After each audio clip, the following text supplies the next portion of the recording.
Hello viewers, তো সবাইকে জানাই আবারও স্বাগতম আমার এই ইউটিউব চ্যানেলে। তো ভিউয়ার্স, তোমরা যারা এই বছর ডিগ্রি কলেজে ভর্তি হওয়ার জন্য আবেদন করেছো এবং তোমরা যারা প্রথম মেরিট লিস্টে পাওনি বা সেকেন্ড মেরিট লিস্টও পাওনি, তোমাদের থার্ড মেরিট লিস্ট বা স্পট রাউন্ডের জন্য অপেক্ষা করতে হবে, ঠিক আছে?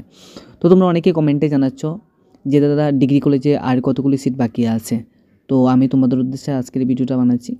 তো তার আগে আমি বলে দিতে চাই যে থার্ড মেরিট লিস্ট বা স্পট রাউন্ড নিয়ে এখনও পর্যন্ত কোনো ধরনের নোটিশ বা নোটিফিকেশান আসেনি। যদি আসে আমি তোমাদেরকে সাথে সাথে জানিয়ে দেবো।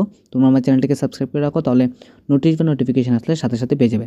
তো আজকে আমি আলোচনা করছি রাম ঠাকুর কলেজের ভ্যাকেন্সি সিটস নিয়ে। তো এখানে লেখা আছে Ram Thakur college Agartala, undergraduate admission 2024 in accordance with NEP 2020, ঠিক আছে? তো তোমরা প্রত্যেকটি কলেজের অফিসিয়াল ওয়েবসাইটে ভ্যাকেন্সি লিস্টটা পেয়ে যাবে, ঠিক আছে? অর্থাৎ সাবজেক্ট ওয়াইজ কলেজগুলোর মধ্যে কতগুলি সিট বাকি আছে। তো এখানে লেখা আছে সিরিয়াল নং, subject, UR, SC ST total. তো অ্যাকাউন্টেন্সিতে UR 50 সিটস আছে, SCতে 20 সিটস, STতে 43 সিটস, টোটাল 113 সিটস। আমি আবারও বলে দিতে চাই, এটা হচ্ছে ফার্স্ট রাউন্ড অ্যাডমিশন হওয়ার পর ভ্যাকেন্সি, ঠিক আছে, সিটস। তারপর আছে বেঙ্গলি UR এর মধ্যে আছে 65, SCর মধ্যে আছে 22, ST হচ্ছে 42, টোটাল হচ্ছে 129।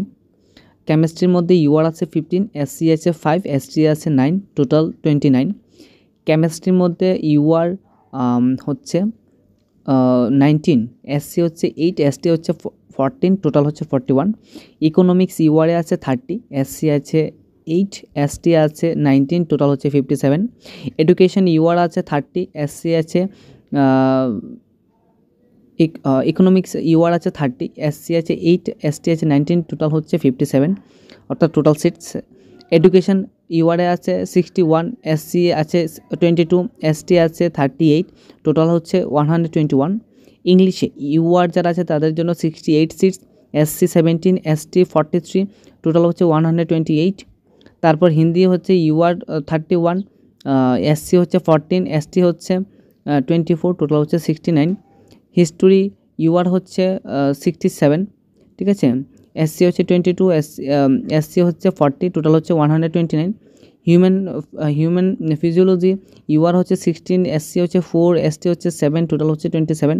ককবরক UR হচ্ছে 42, SC হচ্ছে 17, ST হচ্ছে 22, টোটাল হচ্ছে 81। ম্যাথমেটিক্স UR হচ্ছে 11, SC হচ্ছে 6, ST হচ্ছে 13, টোটাল হচ্ছে 30। ফিলোসফি UR হচ্ছে 21, SC হচ্ছে 13, ST হচ্ছে 22, ঠিক আছে, টোটাল হচ্ছে 56। ফিজিক্সে UR 18, SC আছে 3, ST হচ্ছে 14, টোটাল হচ্ছে 35। পলিটিক্যাল সায়েন্স UR আছে 72, SC হচ্ছে 25, ST হচ্ছে 37, টোটাল হচ্ছে 134। সংস্কৃত UR আছে 25, SC আছে 13, ST হচ্ছে 24, টোটাল হচ্ছে 62। সংস্কৃত UR হচ্ছে 25, SC হচ্ছে 13, ST হচ্ছে 24, টোটাল হচ্ছে 62। Zoology UR 19, SC 7, ST 11, total হচ্ছে 37। তো এই হচ্ছে vacancy seats after first round admission, ঠিক আছে? প্রথম মেরিট লিস্টে যারা পেয়েছিল তাদের ভর্তি হওয়ার পর এই সিটগুলো বাকি আছে, ঠিক আছে? তো এখানে টোটাল UR সিটস আছে 630, SC টোটাল সিটস আছে 226, ST আছে 422, অর্থাৎ ইন টোটাল, অর্থাৎ প্রত্যেক টোটাল মিলিয়ে হচ্ছে 1278, অর্থাৎ 1278টি সিটস আছে মোট, ঠিক আছে? UR SC ST, অর্থাৎ UR এর মধ্যে এখানে OBCও পড়ছে, জেনারেলও পড়ছে, সব কিছু মিলিয়ে রাম ঠাকুর কলেজে 1278টা সিট আছে।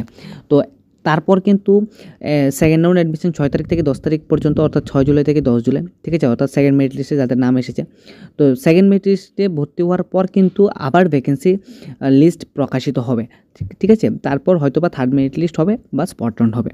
তো এই হচ্ছে রাম ঠাকুর কলেজের ভ্যাকেন্সি সিটস। তোমরা প্রত্যেকটি কলেজের অফিসিয়াল ওয়েবসাইট থেকে কিন্তু দেখতে পারবে কোন কলেজে আর কতগুলি সিট বাকি আছে প্রথম রাউন্ড ভর্তি হওয়ার পর, ঠিক আছে? ভিডিওটি দেখার জন্য অসংখ্য ধন্যবাদ। তোমরা আমার চ্যানেলটিকে সাবস্ক্রাইব করে রাখো, তাহলে নতুন কোনো নোটিশ বা নোটিফিকেশান আসলে তোমরা সাথে সাথে পেয়ে যাবে।